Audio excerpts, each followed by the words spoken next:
All right, hello. The time is 5:02 p.m., July 25th, 2025. I'm allowed to report this, and it's consistent with what I've witnessed here. But this is not the only thing at all that's happened at all. But this I am allowed to say. In the last 10 minutes, a dead, mutilated, chopped up, rotting corpse manifested itself in that area in my extra room that I'm to this day forbidden from describing where it is, and I'm forbidden from pointing and filming and just capturing it on camera and making some sense out of this for once and for all. I can't not do that. Okay, all I can say is it's in the extra room. Can't say where, can't film where. It's consistent in this one area, so I'm pretty sharp now on knowing what's going on. And this is consistent with what happens almost every time. It's not with the dead bodies, but with the terrorists entering into the terrorist compound. So one of them came in here, I'm almost positive, because I ran so much water. Okay, I ran massive water doing every last dish that I possessed, which I can say now why. Because ever since I came back and walked back from the courthouse, my guidance was spot on. I couldn't come out of my room. I couldn't watch TV. There was no watching TV. I had to shelter in place for up to 6 and 8 hours at a time. Just dashing to go use the bathroom. I was lucky I could do that. It was silent. There was no TV. It was hell on earth for 2 entire days. The day I came back and the following day. Oh God, it's been really bad. Then I could start watching the X-Files on the third day. But that was real spotty, because when I did, they started to come in. And that's when they started to come in, this other crowd that never left. And the terrorism of what I reported this morning, this real loud and proud, completely mind-boggling terrorism, even after they were on camera. Again, bringing their cops in. They got a court order to bring law enforcement in. At this point, I don't think that was a good idea on their part to do that. The entire time, starting day 3 after the court, they've been here rampaging in this terrorist cell. I've heard combat, physical combat you wouldn't believe in, just combat. And I'm not allowed to describe it or talk about it. And I'm not allowed to talk about the just flat out warfare and terrorism I'm witnessing. The only things I'm allowed to say is what I said about how they're going just batshit crazy. Around the clock, they're waking me up. They're doing it literally 24/7.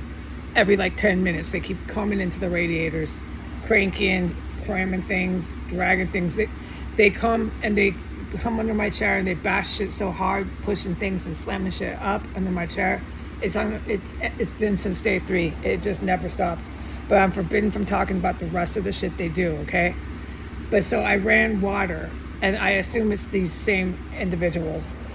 I ran water because I could not do any dishes until today. So we have the court date on the 22nd, and every last dish I possessed was dirty. Every skillet, every piece of silverware, every plate. I had 4 plates. I tried to make it work. I washed a couple off in here. I washed my skillet off in here. It was days of just forget it. You're not doing it. It's been hell on earth. I couldn't bathe for an entire 24. It was bad. The first 2 days, forget it. I mean, name it, check it on the list. I couldn't do it. It was so fucking terrifying, dude. And then day 3, it just goes on, never stops. The poisonous gas, the dead bodies. So that's what I'm reporting now. Oh, and everything else, the explosive fucking weapons, dude, just endless. And I'm forbidden from talking about the other ones. There's other ones in other spots in this house. You never hear it on the internet. I cannot, no matter what, report it.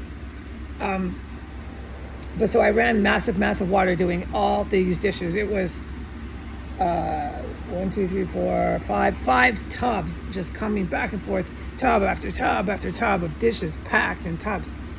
So by the time I was done, They had come back into the compound, who knows, to make an attempt on my life, more than likely, or manage their plumbing here that has everything to do with their dead bodies and everything to do with their explosive weapons. So whatever it was that made them come in, they came in.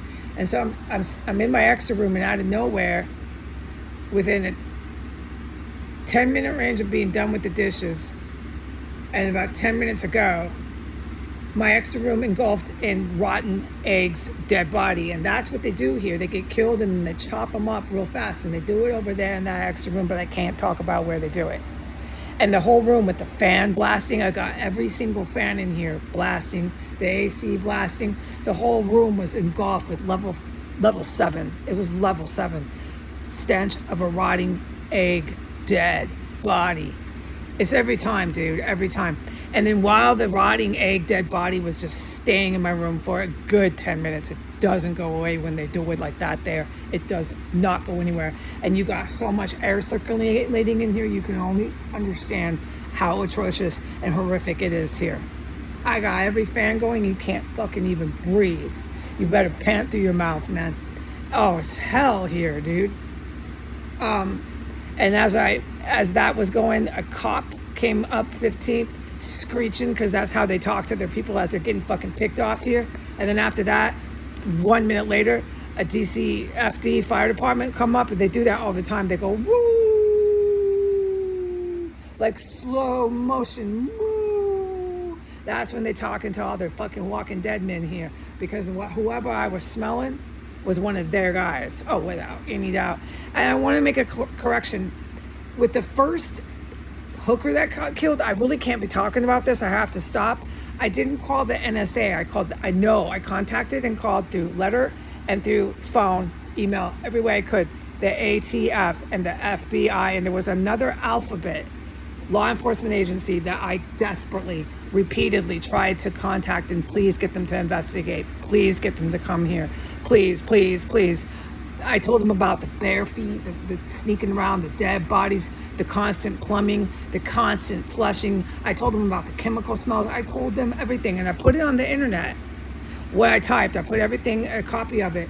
Nobody ever came. I called the cops in here. I called the fucking fire department in here. They were involved. I didn't know the DCFD at the time and the DCPD were that involved. I knew with the first hooker that the DCPD had squad cars protecting the two assailants, the one that went out the bathroom window down the ladder, and the one that went down the crawl gate right behind my window from floor 3. I heard them both leave at the same time. I'll talk about that with witness account later. I knew that there was a few dirty cops. I didn't realize at the time how many dirty cops I was learning about in real time, in real life. It's the freaking entire police force here. That's what they're all about here. So they're actually quantified and classified as a terror group. Your police here are, yeah. Okay, so this is no new. This isn't a big deal to me because I've known that a while. I've seen cops coming out of here with IEDs wrapped in brown paper. It wasn't moving paper. It was some sort of brown paper, like a bag. They wrapped it up. Thelma Hogue was doing that. And so the courtroom, they're going to bring in the cops for me for Thelma Hogue. That's on film. But I really have to get off this internet. I am to report the dead body. I am to report this and put it in writing, and I have to get offline. Goodbye. It was atrocious. Dead, stinking, rotten egg, dead fucking body. They're chopping them up in the same spot in an extra room. Bye.